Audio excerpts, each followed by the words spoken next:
और ये जो दिन चल रहे हैं, हमारी जो हमसाया कौम है पंजाब में, जो हमारे बड़े भाई हैं जिनकी वजह से पंजाब का नाम है, पंजाब की इज्जत है, हमारे सिख भाई, उनमें 10वें गुरु दशमेश पिता साहिब श्री गुरु गोबिंद सिंह जी महाराज के जो साहिबजादों की शहादत के दिन है।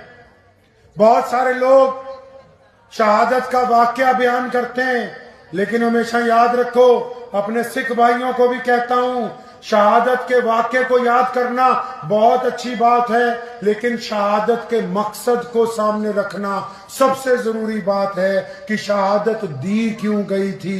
याद रखो, शहादत का ये पैगाम है कि सिर कट तो सकते हैं, ये सिर झुक नहीं सकते हैं। हमेशा इस बात को ज़हन नशीन रखें।